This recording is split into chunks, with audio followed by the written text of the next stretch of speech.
জুলাই গণ অভ্যুত্থানে ভূমিকা রাখার কারণে এখন জামাত শিবির এবং এনসিপি আমার বিচার চাচ্ছে। তো এতদিন তো অনেকেরই জুলাইয়ের বাপ মা চাচা ভাতিজা খালু বানাইছে, এখন আমার দিকে আঙ্গুল তুলে কেন? তো আমরা জুলাইয়ে আন্দোলন করছি, অনেক শক্ত আন্দোলন করছি।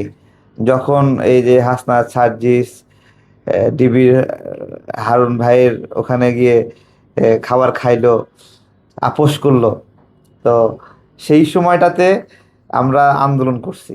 তারা যখন আপোষ করছে তখন আমরা স্রোতের বিপরীতে গিয়ে লড়াইটা চালাই নিছি। এইটা একটা বিষয়। কিন্তু আমাদের লড়াইয়ের এই সময়ে আমরা কখনো এতটুকু অ্যাগ্রেসিভ হয়নি যে কারো জীবন নাশ হবে, কারো প্রাণ নাশ হবে। হ্যাঁ। এবং আমরা যখন জেলে গেলাম, এটা হলো 22 তারিখে সম্ভবত জেলে গেলাম। তো 22 তারিখ পর্যন্ত কোনো পুলিশ মারা গেছে এটা আমরা জানিও না। আপনারা জানেন নাকি?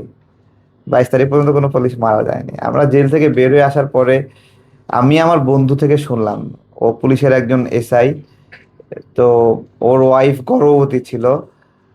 তো ওকে তো মারধর করছে, ওর বউয়ের গর্ভবতী অবস্থায় পেটে আঘাত করছে, মাথায় আঘাত করছে, মুখে আঘাত করছে। তো তখন থেকে আমার একটা খারাপ লাগা যে আমাদের পরিবারের মধ্যেও কত পুলিশ সদস্য আছে। হ্যাঁ।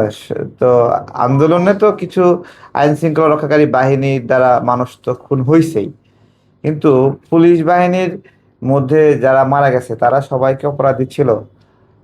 তো তাই না, ওইখানে আমার একটা অনুধাবন ছিল যে হয়তোবা এই ধরনের আন্দোলন সংগ্রাম গণ অভ্যুত্থান রাজনৈতিক নেতাদের অতটা বিচার টিচার হয়ও না। হ্যাঁ। ধরেন আওয়ামী লীগ সরকারের যারা দায়িত্বশীল গুরুত্বপূর্ণ জায়গায় ছিল, বিদেশে আছে, তাদেরকে নিয়ে আসতে পারবেন? কোনো উপায় আছে? কোনো উপায় নাই, এগুলো কোনো বিচার হবে না। সেই জায়গা থেকে আপনার হলো পুলিশ হত্যার বিষয়ে সেটাও হয়তো বা এক্স্যাক্টলি কে হত্যা করছে সেটা বের করা অনেক টাফ। হ্যাঁ। রাজনৈতিকভাবে রাজনৈতিক কর্মী যারা তারা এটার দায় আসবে, যারা অনেক ফোকাস, ঠিক আছে, তাদের উপর দায় আসবে। ওটাই বলছিলাম যে ভবিষ্যতে কি হবে না হবে, অন্তত যে সকল পুলিশ সদস্যর এবং তাদের পরিবার ক্ষতিগ্রস্ত তাদেরকে যেন কিছু অর্থনৈতিক সহযোগিতা দেওয়া হয়। পরিমাণটা বলছিলাম এক জীবনের আয়, এক জীবনে মানুষ যতটুকু আয় করতে পারে সেই পরিমাণ আয় পরিবারকে দিলে সার্ভাইভ করতে পারবে। এটা কি প্রয়োজন না? আপনি তো সেই পুলিশ বাহিনীরই কিন্তু সদস্য থেকে এখন সেবা নিচ্ছেন। তো যারা সেবা দিচ্ছে তাদের মধ্যেও তো অনেকে অভিযুক্ত আছে, যে যেটাকে অভিযুক্ত করাও হয়নি এখনো। তাহলে সেটাকে আপনি অ্যাকসেপ্ট করতেছেন, কিন্তু যে ব্যক্তিটা মারা গেছে নির্দোষ মানুষ, সে তো সিভিয়ারলি ক্ষতিগ্রস্ত। তাই না? তার পরিবারকে সাপোর্ট দেওয়ার বিষয়ে কথা বলাতে অনেকের অপছন্দ হচ্ছে। হ্যাঁ। অনেকের খারাপ লাগতেছে। বাস্তবতা এটা অস্বীকার করার কোনো কারণ নাই। প্রত্যেকটা ফৌজদারি অপরাধী আপনার হলো ভ্যানিশ হয় না, এবং এটা তামাদি, এটা আইনের ভাষায় হলো তামাদি। হ্যাঁ। হত্যা মামলা তামাদি হয় না, মাথায় বাড়ি দেওয়ার মামলা তামাদি হয় না। আপনি যদি 5 বছরও যদি এই বিষয়ে মামলা না করেন, 5 বছর পরে আপনার মনে হয়েছে মামলাটা করা দরকার, তখন আপনি মামলা করতে পারবেন। 20 বছর পরে আপনি মামলা করতে পারবেন, তামাদি হবে না।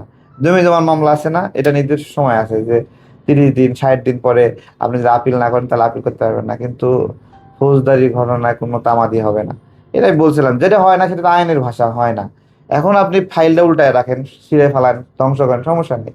কিন্তু যখন যারা মানে প্রত্যেকটা সময়ের তো একটা পক্ষ বিপক্ষ আছে, আমাদের বিপক্ষে যারা তারা এবং আমাকে অনেকে বলে যে তোমার কি ভয় লাগে না এই বিষয়ে কথা বলো বা এরকম। আমি বলি যে যখন আওয়ামী লীগ সরকার ক্ষমতায় ছিল তখনই তো ভয় পাইনি, তো আবার আওয়ামী লীগ সরকার ক্ষমতায় আসলে ওই রকমই হবে নাকি? আমাদের ভাগ্যে তো ওই রকমই লেখা আছে, আমরা এখনো ভালো আছি নাকি? এখনো আমাদের স্বাভাবিক কার্যক্রম আমরা রিস্টোর করতে পারিনি, ব্যবসায়িক কার্যক্রম রিস্টোর করি, এখনো দারিদ্র অভাব অনটন পেটের ক্ষুধায় আমরা ছটফট করি। তা আমাদের অবস্থা এরকম আছে, এরকম থাকবে। আমরা অ্যাক্টিভিস্ট মানুষ, আমাদেরকে কে ভয় দেখাবে? আমরাই সবার জন্য ভয়। হ্যাঁ। যারা আমাকে নিয়ে এগুলো নিয়ে পোস্ট করতেছে, জুলাইয়ের ছবি, তো এটা একটা ভালো হয়েছে। তারা তো অস্বীকার করতো যে আমরা জুলাইয়ের কেউই না, কিছু না। এখন প্রচার করতেছে যে আমরা এই জুলাইয়ের। ঠিক আছে, তো এককালে আওয়ামী লীগ প্রচার করছে আমাদেরকে নিয়ে, জুলাই নিয়ে, এখন জামাত শিবির প্রচার করতেছে। ঠিক আছে। তো জামাত শিবিরকে বলবো আমাদের মতো দু একটা ছবি দেখাও, তোমরা তোমরা তো অনেক ক্রেডিট নিছো।